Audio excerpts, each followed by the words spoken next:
여러분 안녕하십니까? 박상규입니다. 맹추위 속에 대형 화재가 발생한 충남 서천의 특화시장이 특별 재난지역으로 선포될 것으로 보입니다. 윤석열 대통령은 설 연휴를 앞둔 상인들의 피해를 최소화하기 위해 특별교부세 20억 원을 긴급 지원하라고 지시했습니다. 정권 교체로 흔들리는 듯했던 폴란드의 광산시장이 다시 활기를 띠고 있습니다. 북한이 동해에서 했다고 주장하는 수중 핵 어뢰 실험의 실체를 전문가와 함께 짚어보는 시간도 갖겠습니다. 먼저 이진곤 전 국민일보 주필, 문성묵 한국국가전략연구원 통일전략센터장님과 함께 얘기 나누겠습니다. 어서 오십시오. 네, 안녕하십니까. 윤 대통령이 설 대목을 앞두고 큰 불이 난 충남 서천의 특화시장을 이상민 행안부 장관, 한동훈 국민의힘 비대위원장 등과 함께 전격적으로 둘러봤습니다. 현장 모습 함께 보시겠습니다. 네, 1월 23일 어제였죠. 서천군 서천의 수산물 특화시장에 큰 불이 났습니다. 두 개 동 중에 공관이 일반 동이 다 탔죠. 현장에서 이제 소방대장으로부터 브리핑을 받고 격려를 하고 지금 피해 현황을 둘러보는 모습입니다. 네, 119 대원들을 격려하는 모습이죠. 여기 또 명절 앞두고 제수용품 이런 것도 많이 놔두고 지금 물건들도 상품들 많이 들여놨을 텐데 이거 빨리 좀 정리를 해가지고 여러분들이 또 바로 영업하실 수 있도록 최대한 좌우간에 좀 신속하게 이거 회복을 시키겠습니다. 그리고 네, 상인 대표를 만나서 설명하는 모습을 보셨는데요. 윤 대통령은 눈 속에서 화재 현장을 곳곳 둘러봤습니다. 시장 상인들도 만나서 어려움을 듣고 위로하고 이렇게 했는데 일각에서는 대통령이 피해 상인들도 안 만나고 현장을 떴다. 이런 주장이 나오기도 했는데 사실관계가 전혀 파악이 안 된 그런 오보죠? 그렇죠. 그러니까 확인을 좀 하고 당시 상황을 기자들도 다 가고 다 했었는데 상인 대표들도 있고 뭐 정부 관계자들도 있고 그랬으면 거기서 대통령이 뭐 어떻게 했다는 거 다 봤을 텐데 그 왜 그렇게 빕고 와서 이야기하는지 그걸 모르겠어요. 뭐냐면 다 만날 수는 없잖아요. 그다음에 또 대통령 경호 문제도 있고 하니까 상인 대표들하고 같이 상가 1층에서 이제 이야기를 했던 모양이에요. 위로도 하고 해서 거기서는 뭐 참 감사하다고 우는 사람도 있고 이랬는데 대통령도 거기서 특별히 특별 재난 지역 선포를 아주 적극적으로 검토하라는 이야기도 했고 이랬습니다. 그런데 2층에 있던 상인들이 기다려도 대통령이 가니까 우리는 왜 안 만나고 왔냐? 네. 이래가지고 막 뭐하러 왔느냐? 이런 식으로 이제 항의를 했다는데 대통령이 일일이 다 만날 수도 없었던 데다가 당시 상황이요. 계단이 전부 사람으로 꽉 차가지고 네네. 대통령이 올라갈 수도 없고 또 올라간들 경호 대책이 안 되는데 올라갈 수도 없잖아요. 그렇게 됐는데 대통령의 일정도 좀 이해를 하고 빠졌는데 이 상인들 그분들의 그 심정도 충분히 이해는 됩니다. 이해는 되는데 이럴 때일수록 서로 좀 이해해주는 역지사지해주는 그런 자세를 가지면 대통령도 거기에 충분히 아마 그분들의 애로를 도와주기 위해서 노력을 할 겁니다. 네, 말씀한 대로 현장에 나온 150여 명의 피해 상인들을 직접 만났습니다. 아까 그림으로도 보셨지만 그래서 거기서 여러 애로도 듣고 또 즉석에서 또 할 일은 좀 하겠다 이런 얘기를 했는데 이게 왜 일부 기자들에 의해서 대통령이 현장을 그냥 떠났다고 그렇게 해서 그 일부 야당의 정치인들로부터 공격을 받았는데 사실관계가 전혀 달랐다는 얘기를 다시 한번 대통령실이 했고요. 자, 윤 대통령 아까 그 고군분투한 119 대원들, 소방대원들도 직접 격려를 했는데 마치 전투 현장 같은 모습이었다고 또 그렇게 표현을 했네요. 예, 그렇습니다. 사실 그 전날 밤 11시쯤 해서 이제 불이 났지 않습니까? 밤샘 진화 작업을 했습니다. 대통령 말씀을 보면 소방대원들을 향해서 옷차림을 보니까 마치 전투 현장의 군인과 같다.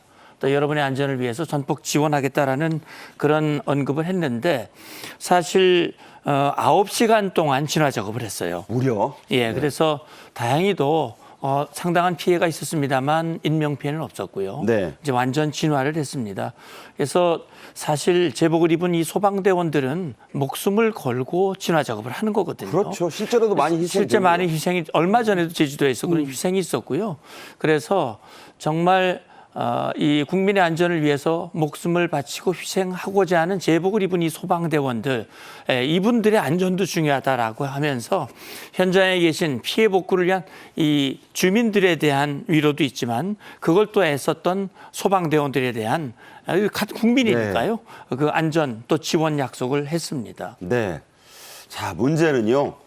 이번 설 대목을 앞두고 상인들이, 특화시장 상인들이 많게는 10배까지 미리 상품을 쌓아서 사서 이렇게 잔뜩 쌓아놨다고 합니다. 그것들이 이번에 일반동에서 전소가 되면서 다 타버린 거예요. 얼마나 안타까운 상황입니까?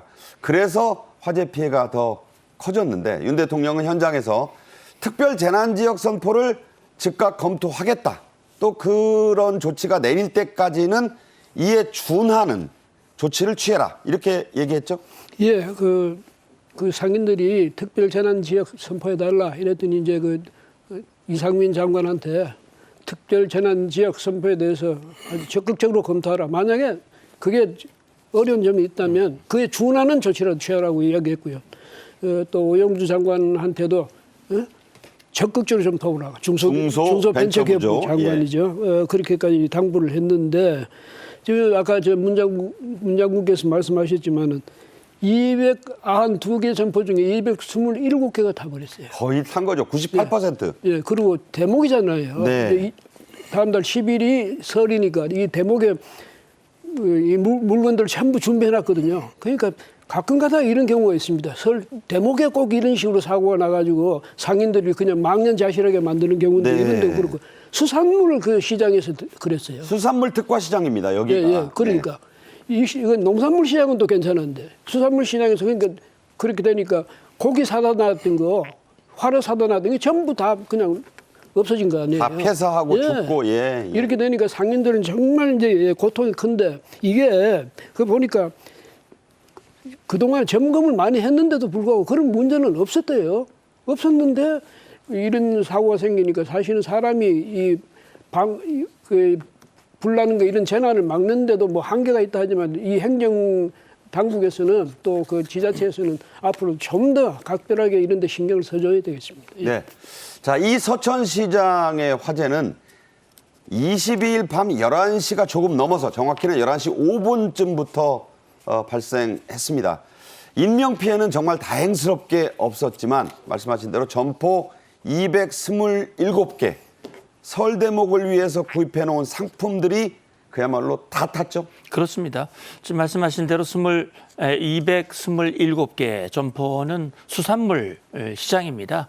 그래서 미리 설 대목을 앞두고 이 상품들을 사전에 구매해 놓고 이제 특수를 기다리고 있던 이분들이 정말 망연자실할 수밖에 없죠, 현장에서. 그래서 지금 이제 소방대에서는 이 스프링클러라든지 자동 화재, 탐지 속보기 이런 것들이 제대로 작동이 됐는지 한 20분 늦게 작동됐다는 일부 보도는 일부 있어요. 보도는 있었지만 아직 확인된 건 아닙니다. 네. 그래서 그걸 점검을 하겠다고 그러고요. 앞서 위원님 말씀하신 대로 지금 이 사전에 사전 점검했을 때는 문제점이 드러나지 않았었거든요. 네. 그래서 이번을 계기로 해서 이제 추후에 다른 화재 발생 가능성에 대한 대비를 하겠다라 얘기하는데 이번에 특이한 건 뭐냐면 시장 주차장이 새로 만들어지면서 네. 그 대형 소방차가 들어가는데 좀 애로사항이 있었다고요. 그러니까 진입로가 좁아지는 바람에 바람에 결과적이지만 이게 또 이번 그 불을 이렇게 다 이게 커지게 하는데 힘이 그러니까 안 됐다. 좀 더 빨리 진화를 했으면 피해 규모를 좀 줄일 수 있었을 텐데 결국은 227개가 전소될 때까지 그게 하기 어려웠던 그런 제한점도 이번에 발견이 된 겁니다. 네. 여기에서 작년 2월에 한 차례 또 8월에 한 차례 6개월에 한 번 해서 2번이나 조사를 했는데 그때는 이상이 없었는데 왜 이게 이 중요한 시점에 큰 불로 이어졌는지 철저한 조사가 필요합니다. 행정안전부는 전소된 이 227개 점포의 피해를 하루빨리 복구하기 위해서 우선 특별 교부세라는 게 있습니다. 이걸 20억 원을 지원하죠? 예, 그 20억 원을 지원하고 그 말하자면 특별 재난지역 선포 이전이라도 도울 수 있는 건 적극적으로 정부가 도우라. 물론 이제 지방자치단체가 앞장서서 하겠지만 정부도 거기서 적극적으로 같이 돕는 이런 시스템을 빨리 가동시키라 이런 말이죠. 그래서 20억 원을 지원했는데 물론 이거 가지고는 안 될 수도 있죠. 그래서 지자체는 지자체대로 정부는 정부대로 앞으로 계속 지원을 해나가겠는데 상인들도 이럴 때는 정부를 믿고 같이 또 힘을 합쳐서 복구해 나가는 그런 노력을 해줄 필요가 있을 것 같고요. 그다음 또 하나는 이제 아까 문 장군 말씀 지적하시다가 했는데 그 중에 하나가 또 뭐냐면 이게 자 11시 8분에 그러니까요. 불이 나가지고 11시 11분에 그 통보됐다는데 사실은 그 20분 전에 이게 스프링클러 속보기. 속보 감지기가 속보 감지기. 있습니다. 예. 그게 가동이 안 됐을 수도 있다. 그런 얘기가 나와요. 그런 얘기가 나오잖아요. 그래서 혹시라도 그런데 어떤 기계적인 문제가 있었는지 이것도 이번에 아까 문 장군 말씀처럼 철저히 밝혀가지고 그 앞으로 이런 사태가 재발하지 않도록 해줘야 되겠죠. 예. 네. 자, 어제 대통령의 이 서천시장 현장 점검 시찰 위로에는 화제가 또 있었습니다. 김태흠 충청남도 지사도 갔고 장관이 2명, 여당 비대위원장과 현역 의원, 보령서천이 지역구인 여당의 의원도 갔고요.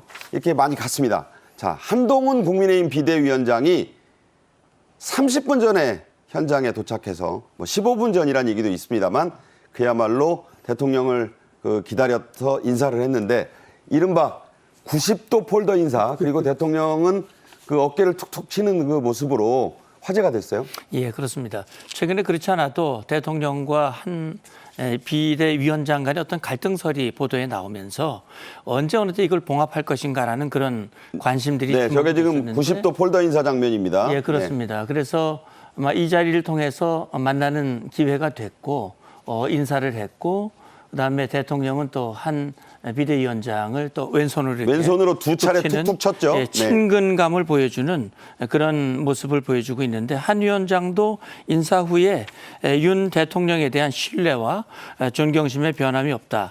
이런 말을 했거든요. 네. 그리고 현장 방문 이후에는 또 같이 상경하는 열차에 올라서 아마 여러 가지 대화, 어떤 내용인지는 모르겠습니다만 정치적 얘기는 안 나왔대요. 예, 네. 그런 대화를 통해서 그동안 좀 갈등설을 좀 봉합하고 하는 그런 제 계기가 됐던 것으로 생각이 됩니다. 네.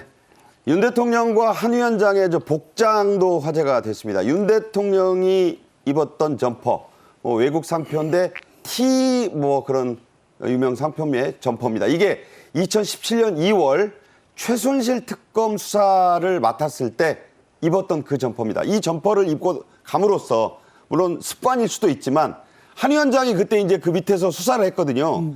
그러니까 우리는 원팀이다. 이런 메시지였다는 해석도 있는데 어떻게 보셨어요? 그럴 수도 있죠. 아니, 근데 심리적으로 윤 대통령은 평소에 이제 그 옛날 옷을 많이 입고 다니잖아요. 저런데 의도했든 안 했든 그때 분위기라든지 또 한 위원장이 볼 때라도 옛날 우리 옷이었네. 이래서 친밀감 그런 것을 더 일체감을 더 느꼈을 수도 있고 어쨌든 그 장면이 말이죠. 그 장면이 지금 말씀하신 대로 이 대통령실 그다음 여당 원팀이다. 이게 그런 이미지를 준 것만 해도 괜찮잖아요. 그래서 그런 점에서도 이번 이런 일이 어제 저 화제가 된 그 2017년 2월에 그 점퍼라고 합니다. 예, 네. 예. 그러니까 그런 거 있고 또 한 위원장이 사실은 이 대통령하고 서로 저 시간에 따로 가기로 돼 있었는데 대통령 3시에 가기로 했었대요. 근데 이쪽에서 한 위원장이 1시에 간다고 그랬더니 대통령이 그럼 1시 반으로 가자 이래가지고 일정을 맞춘 거죠? 맞췄다는 거. 그 대통령이 맞췄다는 게 또 중요하죠. 그래서 갔는데 그러니까 눈 오는 속에서 한 위원장은 1시간 30분 서 30분 있었으니까 30분 서 있다는 것은 말하자면 옛날에 그 윤석열 팀장에 대한 또 의리 표시일 수 있고 그러니까 그런 관계를 이렇게 상징적으로 보여준 그런 장면이었다. 말할 수 있겠죠. 네. 자, 이 얘기는 여기서 줄이고요. 다음 주제로 가겠습니다. 우리나라 5대 방산 기업의 2023년 매출액이 공개가 됐는데요. 2022년보다 20% 넘게 성장했고 영업이익도 크게 는 것으로 나왔죠. 예, 그렇습니다. 아마 K방산 빅5 그러면 지금 여러분께서 웬만한 분 다 아실 거예요. 지금 하나 에어로스페이스를 비롯해서 현대 로템이 있고 그다음에 LIG 넥스원 그리고 한국항공우주산업 그 카이가 있죠. 이 5개 방산 기업의 매출액이 2022년에 비해서 20%가 성장을 했고 영업이익도 뭐 정말 크게 늘었죠. 이게 지금 보시면 한화 에어로스페이스 같은 경우 지금 보면 지난 5개 그 회사의 합산 영업이익의 전망치가 1조 3,500억 원이 넘어요. 증가율은 56.4%. 예, 지금 56.4% 평균 5개 회사 평균을 치면 그렇습니다. 하나 에어로스페이스를 대표적으로 보면 영업이익이 전년보다 75%가 늘어났어요. 엄청나군요. 예, 그다음에 한화 시스템의 경우는 300% 이상 늘어났습니다. 3배 이상. 예, 그만큼 매출액과 영업이익이 늘어났다고 하는 것은 그만큼 또 우리 일자리도 늘어나고 우리 경제에도 순기능을 가져왔다라고 이렇게 볼 수 있습니다. 네, 그렇군요. 특히 폴란드 수출이 이런 호실적을 견인한 것으로 나타났습니다. 지난 2년간 폴란드 한 나라에만 2조 원이 넘게 팔았다. 대단한 거 아닙니까? 그렇죠. 그래서 이제 폴란드 특수 뭐 이런 이야기도 있고 했는데 근데 그때 계약해서 수출을 시작해가지고 그 물건을 인도하고 돈이 이제 들어오기 시작한 거예요. 그러니까 이쪽에서 수입으로 잡히기 시작한 거죠. 그래서 실질적으로 우리가 폴란드에 이렇게 방산 수출을 이렇게 적극적으로 하고 있구나. 이걸 우리가 눈으로 확인할 수 있는 가시적인 그런 성과가 나타난 거죠. 그런 점에서 이제 특히 주목할 만하고 폴란드에서 2조 원 이상의 그다음 앞으로도 계속 이제 저거는 늘어날 테니까요. 그런 점에서 아주 주목해 볼 만하고 그다음에 한화 에어로스페이스 있지 않습니까? 네. 이 스톡홀름의 스웨덴 싱크탱크죠. 스톡홀름 국제평화연구소입니다. 여기서 했더니 세계 100대 방산 기업 중에 48위였대요. 대단한 거죠. 48위라면은 사실은 우리나라 단일 기업이 엄청난 그런 그 실적을 내는. 그러니까요. 그러니까 문 장군이 특히 뭐 잘 아시겠지만 옛날에 우리 6.25 때 M1 소총 가져왔잖아요. 제2차 세계대전 때 쓰던 거. 그런데 그 이후에도 우리가 맨날 그때도 이승만 대통령이 미국을 향해서 무기 달라고 말이지 데모를 하고 이렇게 했는데 그랬던 나라가 지금 세계 유수의 방산 수출국이 되어 있습니다. 네. 참 격세지감이 드는 상전벽해의 변화라고 하지 않을 수 없네요. 폴란드 수출은 카이가 오는 2028년까지 계약이 일단 돼 있습니다. 또 영국, 루마니아로도 시장을 넓혀갈 계획이라는데 여기서는 어느 정도의 실적을 기대하나요? 예, 그러니까 지금 말씀하신 대로 카이는 한국 우주 산업 아닙니까? 네. 이 폴란드의 카이가 계약한 것이 2028년까지 개량형 초음속 전투기입니다. 네. FA50이라고 그러는데 폴란드에 파는 건 PL이라는 숫자가 붙습니다. 폴란드. 네, 폴란드인데 작년에 12대를 납품을 했어요. 이미. 그러면 2028년까지 36대분이 남아 있습니다. 24대를 더 해야 되나요? 예, 그렇습니다. 예. 그러니까 48대 중에 12대가 갔으니까 36대가 남아 있는 겁니다. 그 외에도 지금 K9 잔여 계약이 284분이 지금 남아 있고요. 지금 이제 관심을 두는 것은 폴란드뿐만이 아니라 지금 나라들이 늘어나고 있는 거거든요. 네. 루마니아의 K9 자주포 도입 사업에 1조 2천억 원 지금 수주를 나서고 있고요. 영국에서도 지금 이 K9 자주포, 다시 말하면 이 자주포 획득 사업 수주전 그 규모가 1조 2천억 원입니다. 그냥 웬만하면 1조가 넘네요. 예, 그렇습니다. 그렇기 때문에 앞서 말씀하셨습니다만 한국의 전 세계에서 방산 수출의 그 순위, 랭킹이요. 한국이 수년 사이에 9위까지 올라갔어요. 네. 지금 정부가 목표로 하는 것은 앞으로 수년 내에 4위까지 올라가겠다라고 하는 것인데 네. 방산 기업이라고 하는 것은 이렇게 방산 수출을 통해서 우리 경제적 이익도 창출하지만 중요한 것은 우리의 국방력이거든요. 아하. 강력한 힘이거든요. 그래서 안보와 경제를 함께 견인하는 그 산업이 바로 방위 산업이고 이 K방산이 전 세계에서 각광을 받고 있다고 하는 것은 매우 중요한 의미가 있다라는 생각이 듭니다. 네, 그렇군요. 작년 12월에 폴란드에서 정권이 교체됐습니다. 폴란드는 이원집 정부 국가여서 대통령이 있고 실권은 총리가 휘두르는데 이 총리가 바뀐 겁니다. 그래서 우리 무기 수출 계약이 좀 뿌리째 흔들리는 게 아니냐는 그런 우려가 나왔었습니다. 지금은 어떤 상황인가요? 예, 그래서 이제 말씀하신 대로 폴란드 외무부에서 일부 계약 범위를 재검토할 수 있다 이런 보도가 나오면서 우리 방산 기업들이 상당히 긴장을 했었어요. 그런데 이제 말씀하신 대로 정권 교체가 이루어졌지 않습니까? 그러니까 이제 폴란드 같은 경우는 말씀하신 대로 이원집 정부제라서 의회 다수 당이 이제 총리를 낸단 말입니다. 네, 일본처럼. 예, 네. 그래서 그 투스크 새 총리, 신임 총리입니다. 신임 총리가 이런 얘기를 했어요. 한국과 맺은 계약, 이게 전임 정부라고 하더라도 네. 한국 정부와 맺은 방산 계약은 특별히 무슨 부패 혐의가 발견되지 않는 한 뭐 뇌물 받고 한 거 예, 없으면 그대로 존중하겠다라고 얘기하면서 네. 이제 가슴을 쓸어내렸거든요. 특히 지금 폴란드 같은 경우는 러시아의 우크라이나 침공에 맞춰서 가장 안보 위협을 느끼는 나라 아닙니까? 그래서 네. 전임 정부도 정말 이 국방의 현대화, 전력을 강화하는 데 힘을 썼고 아마 새 정부도 그 기조를 무리부터 바꿀 수는 없습니다. 그래서 지금 제가 볼 때는 아마 이런 부분에서 앞으로 갈등의 소지가 전혀 없는 건 아니지만 네. 그러나 일단 우리가 그렇게 우려할 사항은 아니다라는 점입니다. 네. 이 한국산 무기 구입은 말씀하신 대로 예외로 할 것 같다는 분석이 많습니다. 이 정권이 바뀐 폴란드 내각의 투스크 새 총리가 한국산 무기 구입을 국가의 중요 과제로 뽑았다. 이런 얘기도 보도가 됐어요.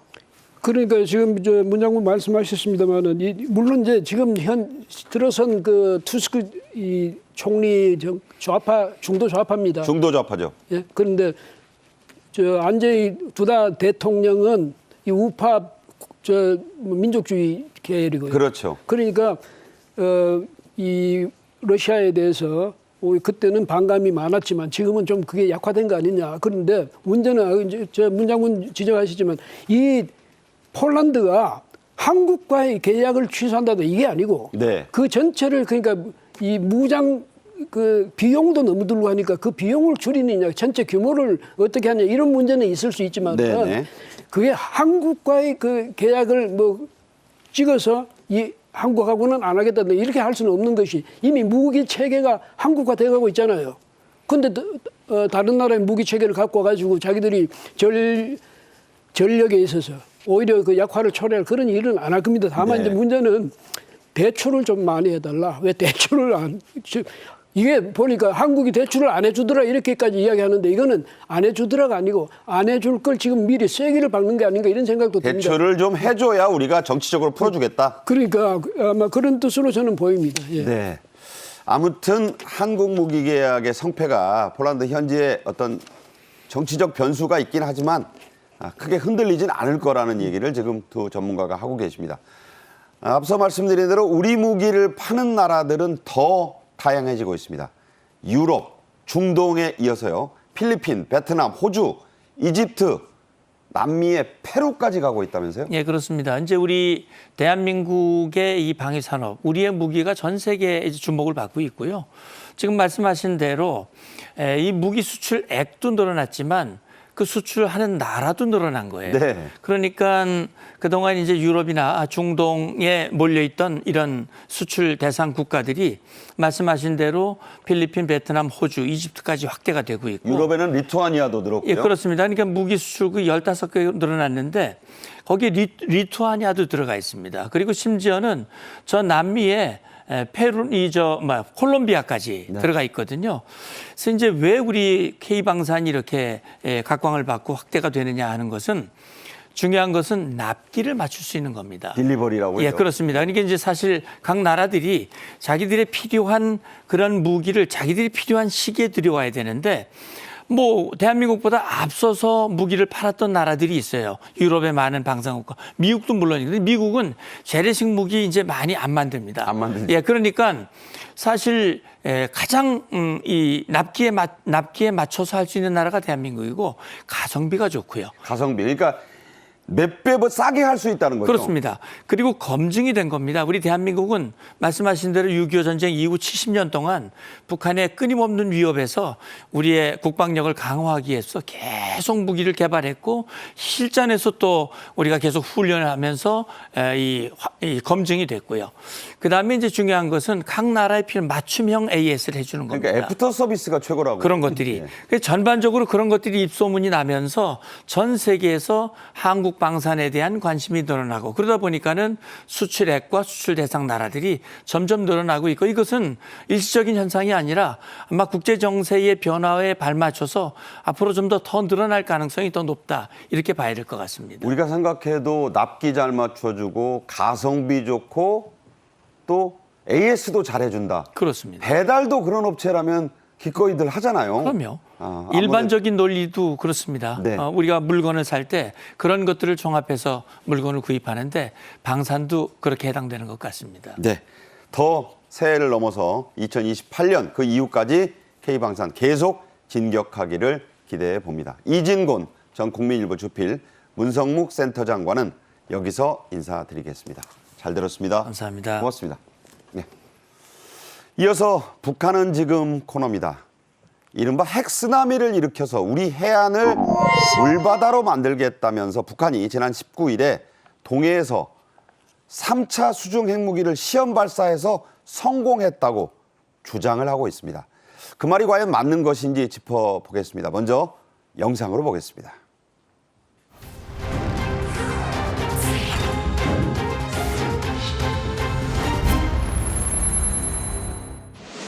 북남 관계는 더 이상 동족 관계, 동질 관계가 아닌 적대적인 두 국가 관계, 전쟁 중에 있는 두 교전국 관계로 완전히 고착되었습니다.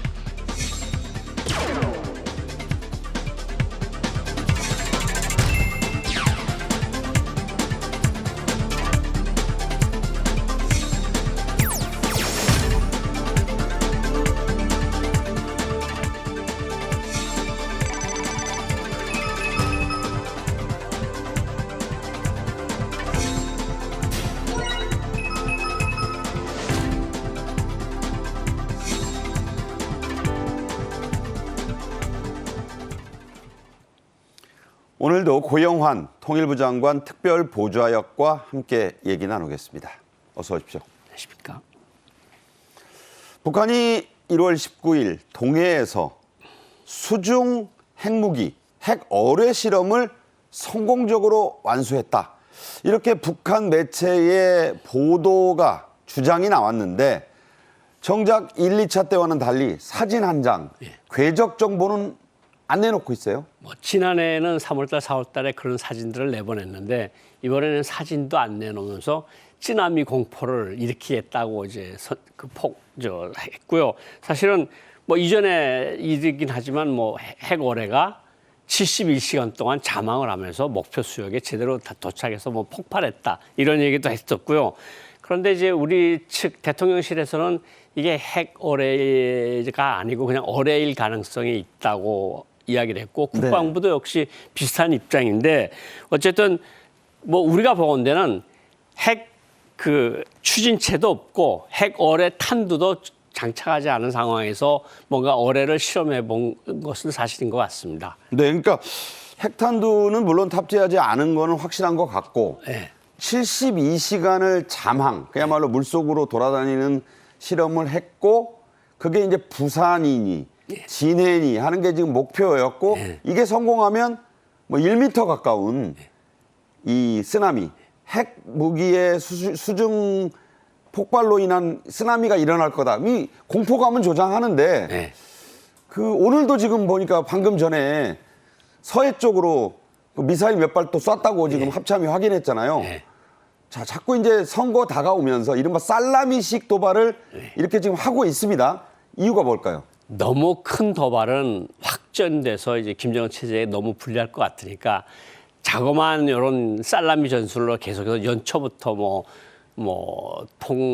조평통을 없애버렸다는 등 뭐 이런 것부터 시작해서 이제 해일이라는 것도 사실 찌남이라는 말을 북한 말로 만든 게 해일이거든요. 그렇죠. 그러니까 진해나 부산 항구에 방사능이 가득 묻은 찌나미를 불러일으켜서 결국은 남조선 함대를 완전히 물속에 수상시켜버리겠다. 이게 이제 북한식 주장이긴 한데 어쨌든 너무 큰 도발은 아니고 이렇게 작은 도발들을 계속해서 하면서 긴장도수를 조금씩 올리는 것 같습니다. 네.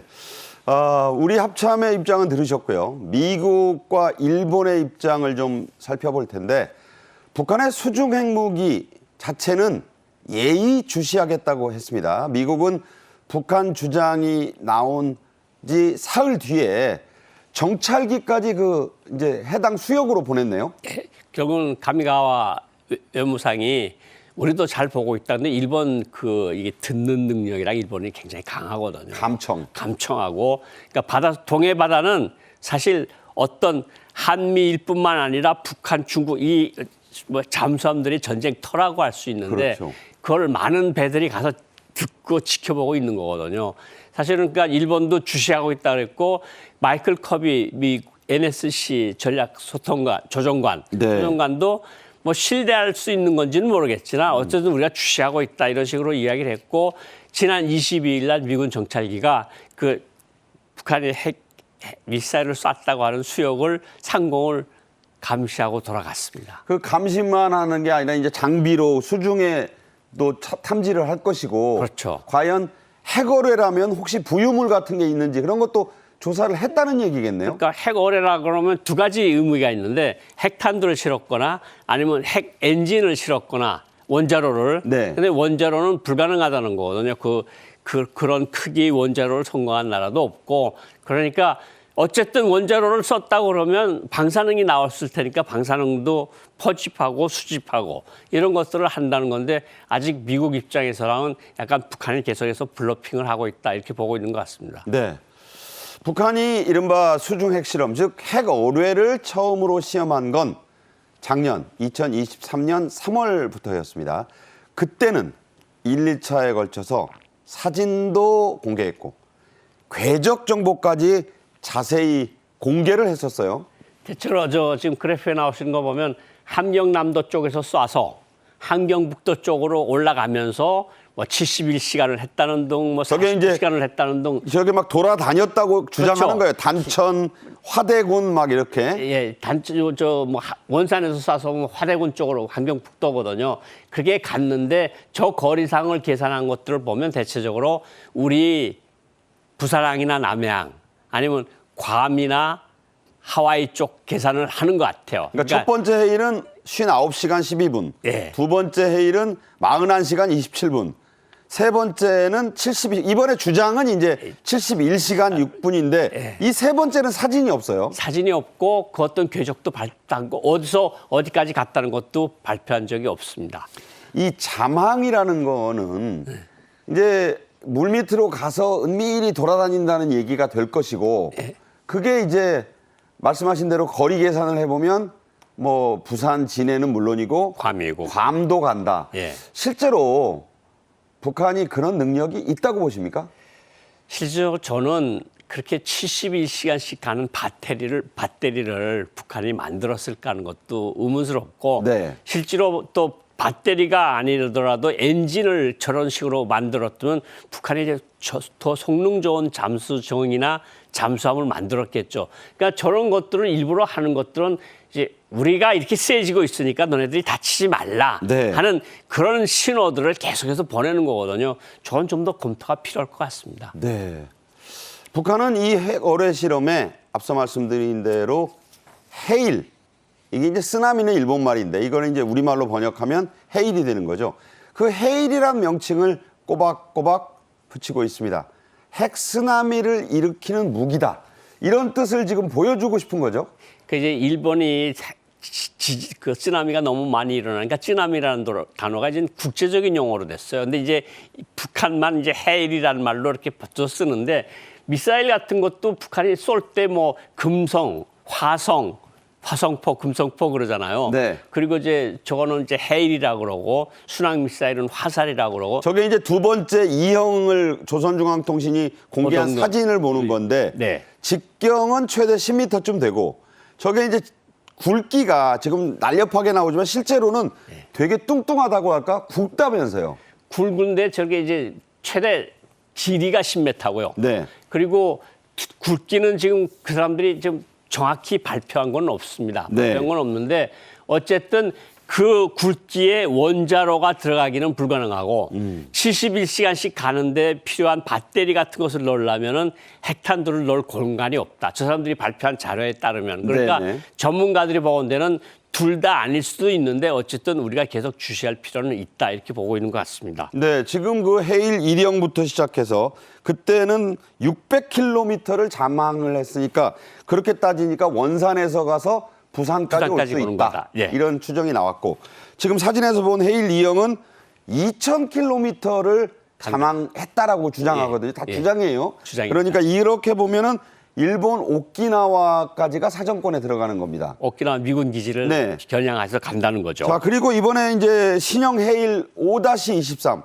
이게 왜 5-23이라고 붙였는지는 좀 해석이 필요한데 이거는 공개하지 않았는데 이거는 이제 괌까지 간다는 주장이에요. 자기네 말로 하면 괌까지 갈 수 있다는 거고 갑자기 해일 1, 2 이렇게 나오다가 갑자기 또 5에 23은 또 웬일인지 모르겠는데 자기네가 그동안에 비약적으로 발전했다는 것을 어쨌든 바깥에 알리기 위해서 갑자기 3, 4를 뛰어넣어서 5에 23이라는 것을 만들어 놓은 것 같은데 그러니까 일종의 저것도 속임수, 블러핑일 수 있다는 거죠. 블러핑일 수 있다는 3, 거죠. 4가 있는데 예, 예. 우리가 안 공개하고 확 5를 확 올라서 5에 23을 했던데 이것이 부산도 오키나와도 괌도 간다. 네. 이런 것 같습니다. 그런 주장이 나온 거예요. 그러니까 이제 이 부분은 그 일본의 감청 네. 또 미국의 위성 자산 이런 것들이 이제 정확히 좀 더 확인을 해보면 네. 북한이 정말 속된 말로 뻥을 친 건지 예. 실체가 뭔가 있는 건지가 드러나겠군요. 그렇죠. 우리 잠수함들도 어디쯤에 가 있을 거고요. 우리도 감청을 다 하니까 결국은 뭐 저것이 사실인지 아닌지는 아마 해당 부대들에서는 정찰 부대들에서는 알고 있지 않을까 이런 생각이 듭니다. 그렇군요. 자, 북한은 이런 핵어뢰 실험을 한미 연합 탓이다. 이렇게 지금 얘기하고 있습니다. 그러니까 자신들이 핵어뢰 실험을 한 거에 이제 안보리 결의 위반은 당연하고 미국, 일본으로부터 이제 비판을 받을 것 같으니까 이렇게 주장했어요. 수중 핵무기 해일 5-23 중요 시험을 진행했다. 이것은 미국과 동맹국 해군의 군사적 적대 행위를 억제하기 위한 해상, 해저에서의 대응 행동이기 때문에 마땅히 계속될 것이다.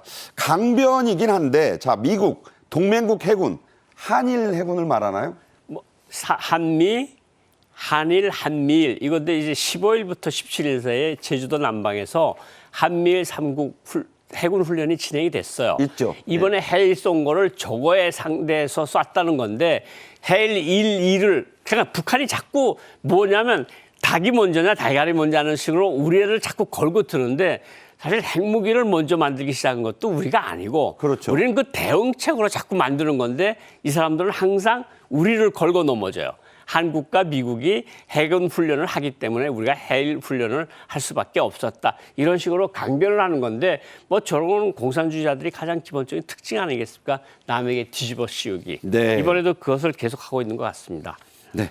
자, 다음 얘기를 좀 해보겠습니다. 북한의 김정은은 우리나라를 연말부터 노동당 전원회의에서부터 적대국이다. 교전 상태에 있는 적국이다. 교전국이다. 이렇게 못 박았죠. 그에 이어서 이번엔 대한민국 족속들이라 부르는 소위 선전화, 우리말로는 포스터라고 하죠. 이런 그림들을 북한 전역에 배포했습니다. 이 자체가 처음이라고 하는데, 자, 나옵니다. 미제와 대한민국 족속들을 무자비하게 짓뭉개버리자. 미제니 무자비하게 짓뭉개버리자는 이 표현들은 많이 봤는데, 네. 자, 밑줄을 저 대한민국 족속들에 그어야 한다는 건데, 네. 저게 처음이라죠? 그러니까 대한민국이라는 걸 이제 꼭새 안에다 넣지 않고 대한민국이라고 공식적으로 선전물에 넣은 게 처음입니다. 그러니까 이제 대한민국을 최고인민회의나 지난해 말에 당중앙위원회 전원회의에서 했던 것처럼 이제는 교전국으로 적대국으로 보겠다는 그런 의미고, 저것을 결국은 두 나라 사이에 서로 적도적이고 전쟁이 안 끝난 나라의 관계로 돌려놓겠다. 이건 사실 반민족적 행위거든요. 아, 네. 저런 것들을 함으로써 한국에 대한 증오심을 북한 주민들한테 심어주려고 그러는 건데, 왜 갑자기 이런 증오심들이 필요할까요, 북한에? 그거는 아무래도 다른 이유가 있지 않을까 이런 생각이 듭니다. 네, 그래서 그 노동신문 23일 3면에 김정은이 지난 15일 최고인민회의 시정연설을 했고, 여기서 과업 달성을 독려하는 직관선전물들, 네. 바로 그 포스터들을 네. 직관선전물이라고 하는 모양이에요. 직관선전물입니다. 네, 이거를 전국에 저렇게 배포할 때 네. 대한민국 족속들이라는 표현을 넣었다는 거는 네. 이게 중요한 변화라는 얘기거든요. 중요한 변화죠. 그러니까 대한민국이라는 말을 북한 사람들이 모르는 사람들도 몇 년 전까지만 해도 많았거든요. 아, 젊은 세대는 그런 표현 예, 모릅니다. 그냥 남조선이라고 그랬지, 남한이라는 소리도 조금 들었는데 대한민국이라는 소리는 못 들은 사람들이 많거든요. 네. 저렇게까지 한다는 것은 이제 대한민국은 동족이 아니고 적대 국가일 뿐이고 우리를 압살하려는 나쁜 놈들일 뿐이다. 네. 이것을 북한 주민들한테 계속해서 지금 주입시키려고 하는 그런 시도로 볼 수 있습니다. 자, 이게 이제 언제든지 이제 북한이 우리를 부담 없이 공격할 수 있다 이런 것도 되고, 네. 젊은 세대들에게 주는 메시지도 있을 것 같아요. 사실 북한이 지금 가장 문제가 되고 있는 것은 우리가 만든 K 드라마나 K 칼처가 북한 MZ세대의 굉장한 흡인력과 견인력을 가지고 들어간 네. 거거든요. 그러니까 북한이 보건대 한국과의 교류나 협력을 통해서 물자를 조금 얻는 것보다 한류가 들어가서 체제에 주는 타격이 더 크니까 한류를 아예 들어오지 못하게, 이건 그냥 적대국이고 나쁜 놈들 거니까 보지도 말라. 보면 사형까지 할 수 있다. 이런 엄포를 계속 해서 넣는 거거든요. 그러니까 네. 아무래도 북한으로서는 이제 이런 어떤 기조를 바꿈으로써 대한민국에 대한 적대감을 높이려고 하는 것 같습니다. 네, 그런 맥락에서 지난 이 시간에 그 영국 BBC가 2년 전 여름에 평양에서 촬영했다고 해서 공개한 10대 소년, 정확히 16살 중학생 3학년 2명의 공개 재판 장면, 수갑을 채우고 수백 명의 그 선생, 동료들이 보는 가운데서 이제 노동교화형 12년씩을 처하는 장면을 보도했거든요. 자, 이게 남한 드라마 봤다는 이유였습니다. 그 얘기를 하면서, 자, 그래서 실제로 북한 주민의 98% 거의 다가 우리 드라마 또 미국이나 외국의 영상물을 본 경험이 있다. 이런 조사가 나왔네요. 그러니까 어떤 기관에서 서베이를 북한 주민들을 상대로 했는데 50명을 상대로 했는데 49명이 한국 드라마를 봤다는 거거든요. 실제로 이제 북한에서 최근에 나오신 분들. 그렇죠. 나오신 분들, 그리고 북한에 아직 탈북을 안 한 사람들을 상대로 전화로도 물어봤는데, 이렇게 봤다는 것은 결국은 얼마나 북한 사람들이 외부 소식에, 외부 문화에, 대한민국 소식에 목말라 있는 것을 보여주는 거거든요. 이제 나오는 게 결국은 BBC에서 나왔던 게 16살짜리 중학생들입니다. 그러니까요. 중학생 둘이 대한민국 드라마를 봤다고 12년형을 하는데, 거기에 학생들을 수천 명을 모아놓은 자리에서 수갑을 채우고, 저 보십시오. 저 뒤에. 예, 저게 사람들이에요. 네. 학생들을 앉혀놓고, 자, 이런 걸 보면 12년형 간다 그러면서 그 자리에서 수갑을 채워서 경찰이 끌고 가는 장면을 누가 녹화를 해서 외부 세계에 넘긴 거죠. 네. 그러니까 영국은 그 북한에 대사관이 있고 네. 비교적 유럽에서는 가장 북한 정보를 접하고 있는 데가 그 영국 아닙니까? 그렇죠. 그러니까 BBC 보도는 믿지 않을 수 없는데 네. 이런 얘기가 나와요. 그 현실이 너무 지옥 같으니까 남한 드라마를 보면 그런데 또 미국 뭐 영상물을 보면 전혀 딴 세상이더라. 그게 현실을 잊게 해주는 마약 같다는 얘기도 마약 한다면서요. 현실을 잊게 하는 마약이자 꿈을 꾸게 할 수 있는 거죠. 아, 이런 세상이 있으니까 이런 세상에서도 한번 살아보고 싶다는 꿈을 꾸게 하는, 그러니까 대한민국이 북한 주민들한테는 희망이 등대로 되고 있고 또 앞으로도 희망이 등대로 되어야 될 것 같습니다. 끝으로 그 중국을 통해서 한국 영상물, 미국 영상물들이 계속 장마당으로 흘러든다는 얘기는 이미 나와 있는 거고요. 네. 이게 못 팔게 하는데도 뇌물을 주고 거래가 되는데 최고 인기 상품이다. 구할 수 있다는 얘기네요. 구할 수 있고 밥 한 끼를 안 먹어도 한국 드라마는 보겠다.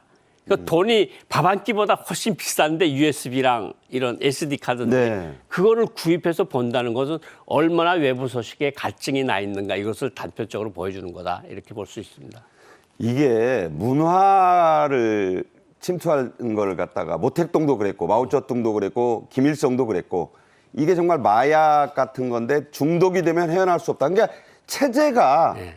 이 영상물로 무너질 수도 있다는 거 아닙니까? 그러니까 대한민국을 적대 국가로 하고 이른바 두 개 한국, 두 개 조선 노선을 최고인민회에서 내놓은 거로 그렇게 볼 수 있을 것 같습니다. 네, 그렇군요. 자, 오늘도 시간 가는 줄 모르고 말씀 나눴습니다. 고영환 특보 모시고 말씀 들었습니다. 고맙습니다. 감사합니다. 정책엔 이슈 수요일 순서는 여기까지입니다. 오늘도 시청해 주셔서 감사드리고 추위 오늘도 뵙습니다. 건강에 각별히 주의하시기 바랍니다. 고맙습니다.